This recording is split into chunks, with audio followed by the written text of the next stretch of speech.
Pessoal, processo administrativo disciplinar, a gente vai resolver questões aí, é a primeira parte do dia 4 da semana 2. Questão 1. O TRE de Goiânia recebeu denúncias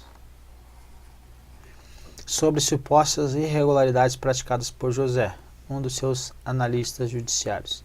Nessa situação, ainda que os atos atribuídos a José não configurem evidente infração disciplinar ou ilícito penal, a autoridade responsável do tribunal deve determinar a instauração do PAD.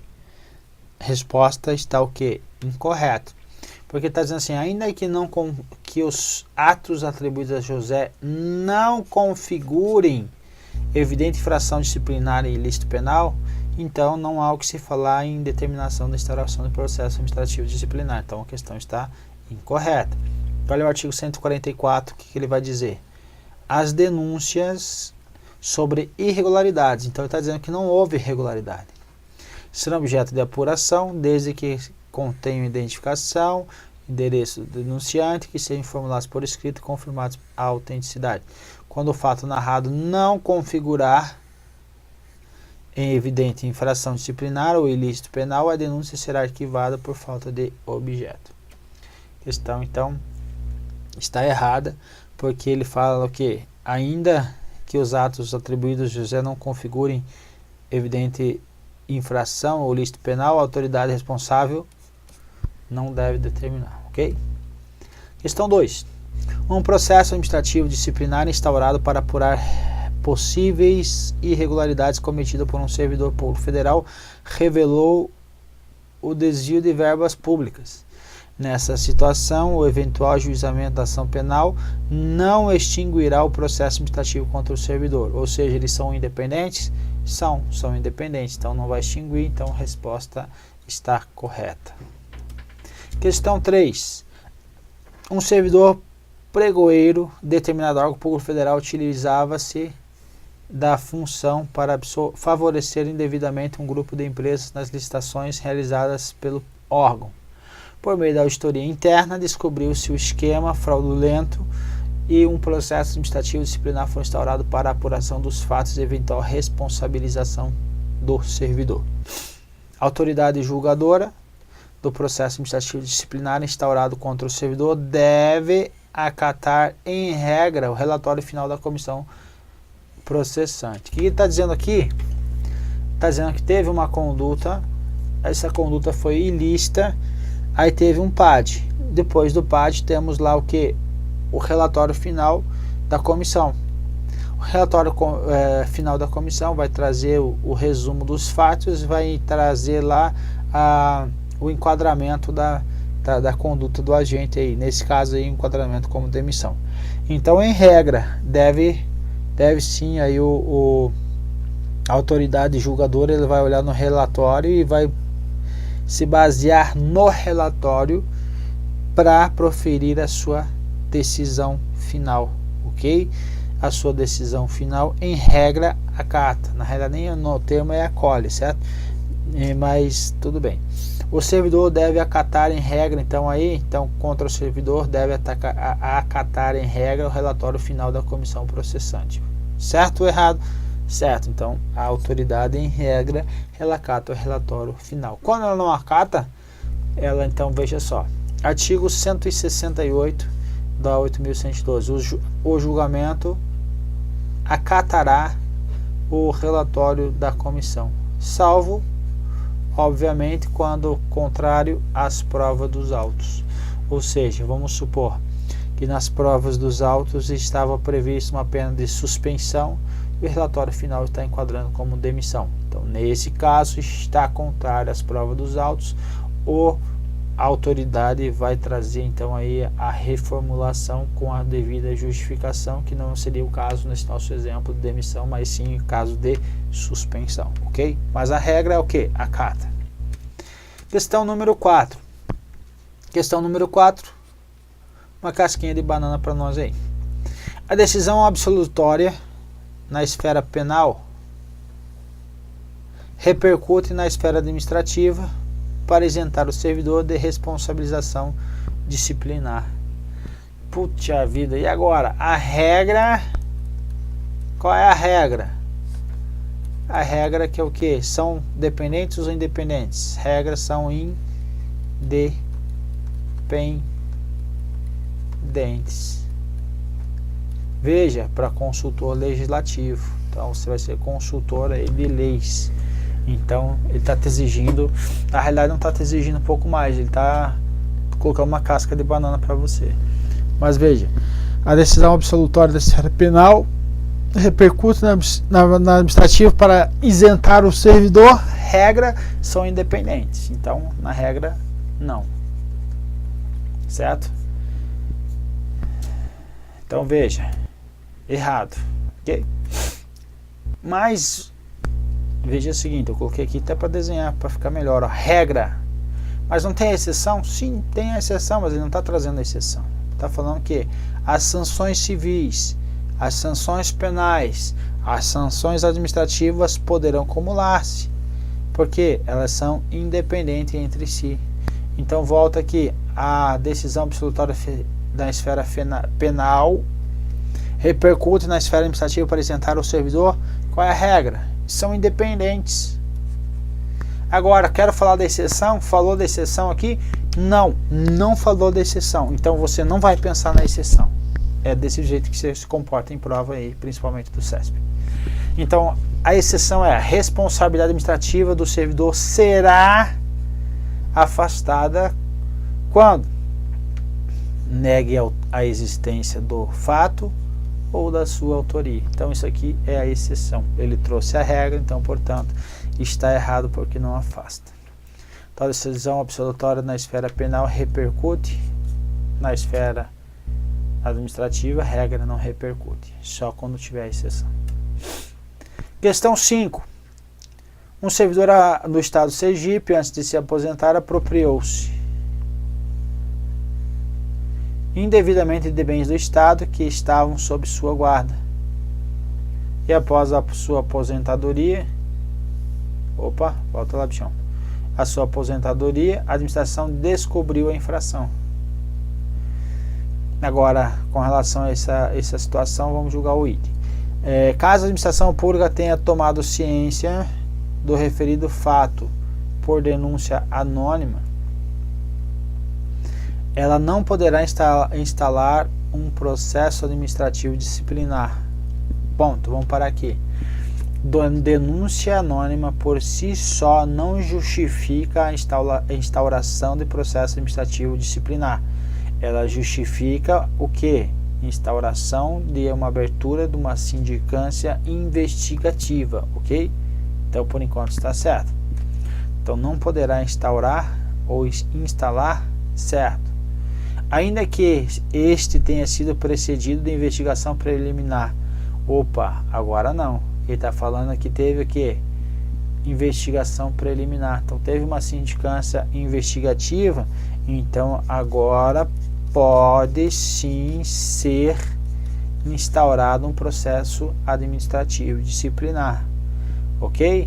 Que tenham sido coletadas provas de autoria e materialidade. Então, está errada a questão aí. Então, veja, tome nota aí.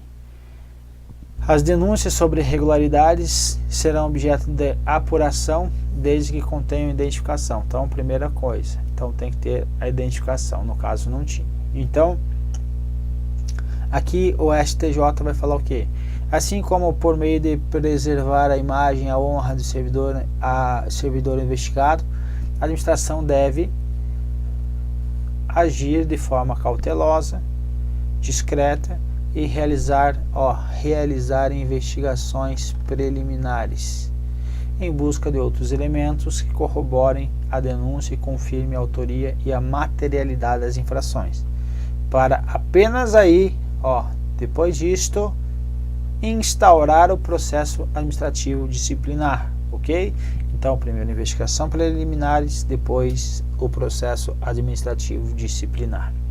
Esse procedimento investigatório preliminar, que é a sindicância, pode ter a forma de uma sindicância,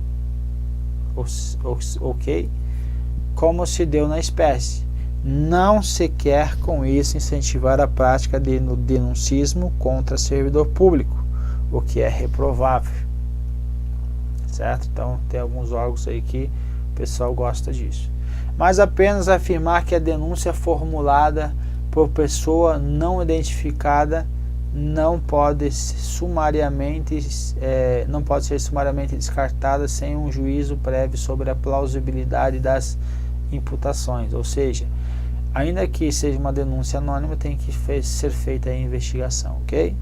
Fosse isso possível, diversas condutas ilegais e abusivas praticadas por servidores públicos jamais seriam conhecidas ou combatidas. Ou seja, ele está defendendo que uma denúncia anônima ela não pode ser instaurada de imediato um PAD, mas ela deve sim ser investigada por meio de uma sindicância investigativa, ok? Não pode então a administração, como é óbvio, instaurar o PAD contra servidor com base única e exclusiva nas imputações feitas em denúncias anônimas. Então não pode, sendo exigível, no entanto, enfatizado a realização de um procedimento preliminar que apure os fatos narrados e a eventual procedência da denúncia, ok? Então aqui, novamente, já esqueceu, né, a questão. Tomou ciência de uma denúncia anônima, não poderá ser instalado um processo administrativo disciplinar. De pronto não, tem que ter uma sindicância investigativa antes, ainda que tenha sido precedida a investigação. Não, se tenha precedido, aí eu posso. Então o item está errado por isso. Questão número 6. Considere que um superintendente da ZFM seja suspeito de envolvimento de práticas criminosas. Nessa situação hipotética, para que ele possa ser destituído da função, será necessária a instauração de processo administrativo disciplinar específico. Agora vem novamente da questão parecida com aquela questão da última bateria de exercícios da última aula agora.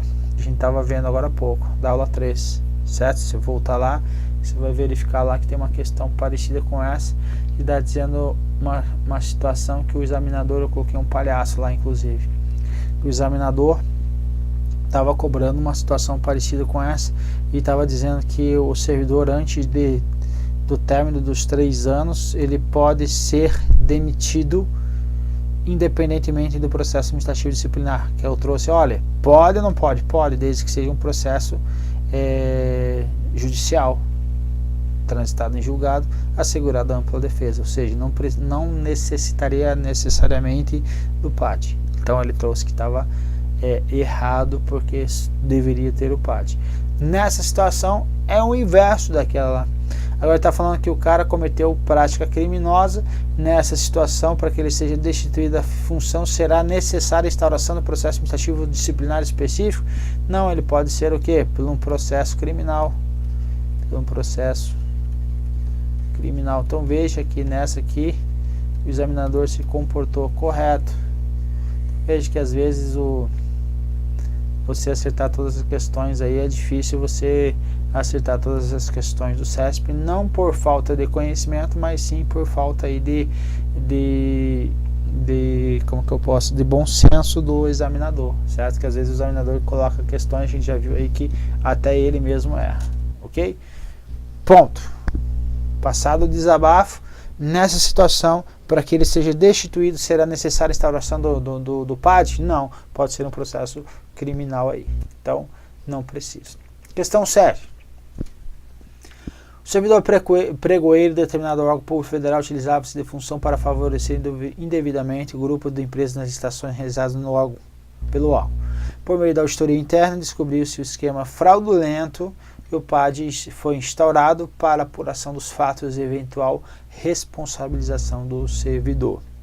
Em decorrência das garantias constitucionais, da ampla defesa, do contraditório do devido processo legal, o servidor não pode ser afastado do cargo antes de proferida a decisão condenatória em processo disciplinar aí, administrativo disciplinar.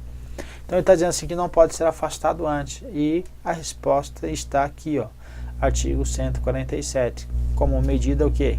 Cautelar, e a fim de que o servidor não venha influir na apuração da irregularidade, a autoridade instauradora do processo disciplinar poderá determinar o que? O seu afastamento do exercício do cargo pelo prazo de 60 dias.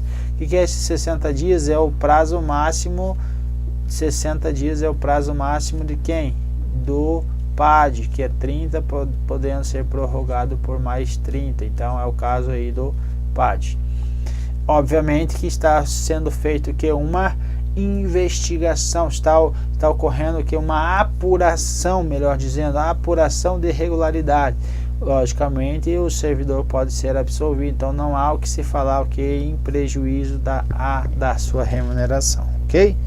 Então a questão aí está errada, porque ela diz que não pode ser afastado, e pode sim aí quando for assegurar aí para que o servidor não acabe atrapalhando as investigações aí, na apuração da irregularidade. Questão número 8, classifiquei ela como questão difícil. Então, a exoneração a pedido de servidor deve ser acatada pela administração, salvo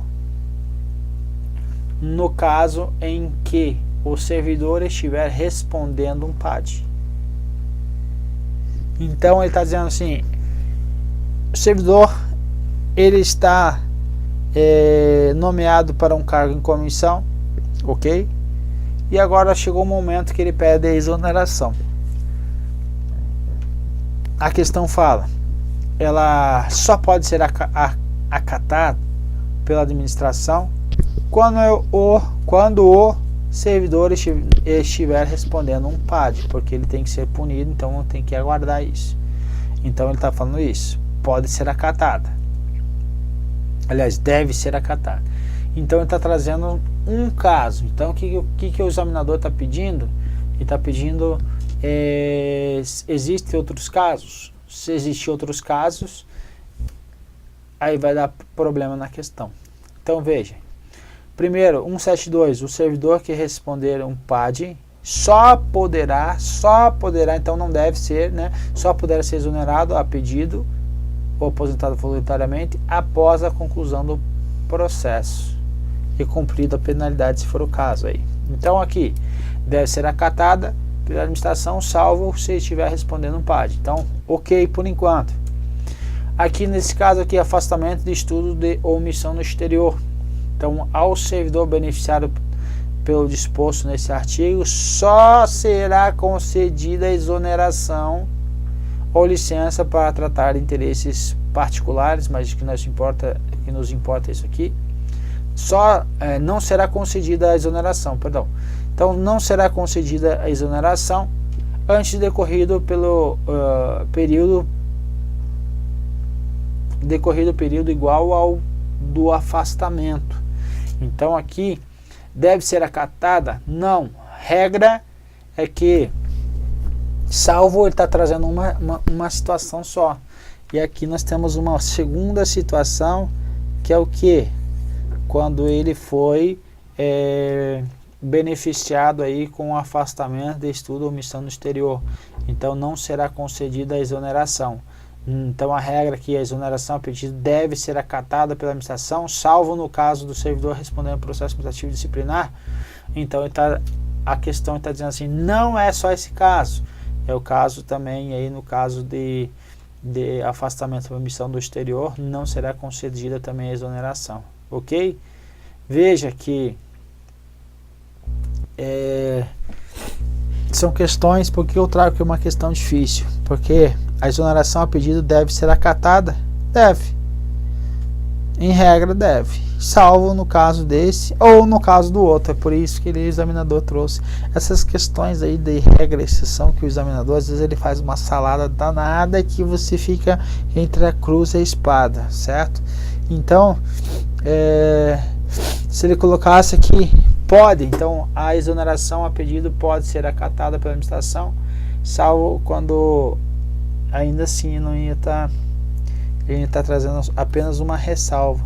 Então essa ressalva ela tem que contemplar as outras possibilidades, ok? Senão você vai falar assim, a exoneração do servidor deve ser acatada, salvo nos seguintes casos. Então se colocar salvo um caso só, não está contemplando outros casos, então estaria errada a questão então, ok? Questão difícil. Questão 9.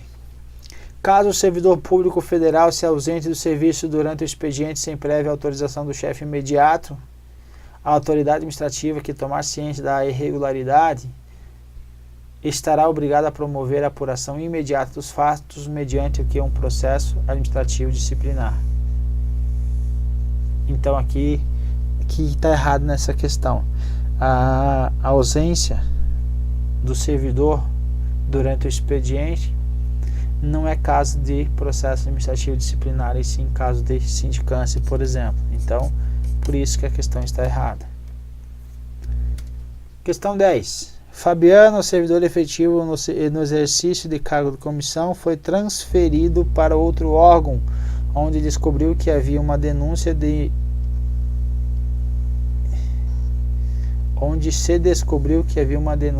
infração contra ele. Então, ele estava lá, por exemplo, esse cidadão aqui estava lá no Ministério da Cultura, exemplo só, tá? Não existe ele. E foi para o MAPA, certo? Um outro ministério aí, por exemplo. E aí ele estava aqui num cargo, ou uma gratificação, uma GSIST, por exemplo, e teve uma denúncia de infração disciplinar contra ele aqui.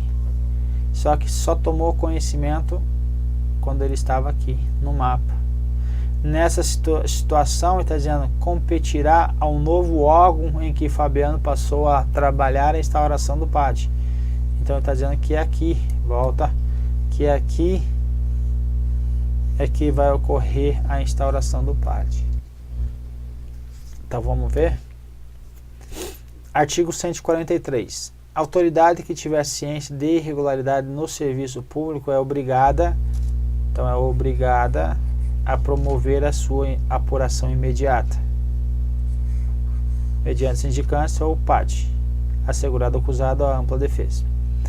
A apuração de que trata o CAPT por solicitação da autoridade a que se refere, poderá ser promovida por autoridade de órgão ou entidade diverso,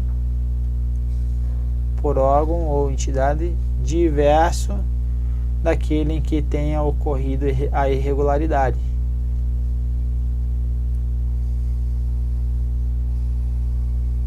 Ok? Mediante competência específica para tal finalidade. Delegada, então poderá ocorrer mediante o que? Delegação em caráter permanente ou temporário pelo presidente da República, veja aqui no nosso exemplo ali, ou pelos presidentes das casas do Poder Legislativo, contratado de servidor do Legislativo, ou tribunais federais, contratado de Poder Judiciário e de servidores do Poder Judiciário, ou ainda Procurador-Geral da República, contratado de servidores do MPU, ok? Então, pode ser feito pelo outro órgão, desde que delegado por meio aí de uma portaria do presidente da República. Então veja só, o que ele diz aqui? Então o servidor efetivo foi transferido, onde descobriu que nessa situação competirá? Não. Nessa situação poderá ser o órgão que o servidor se encontra agora, esse novo órgão, desde que tenha ocorrido essa delegação por meio pelo presidente da República, ok? Pessoal, era isso. Um abraço, até a próxima.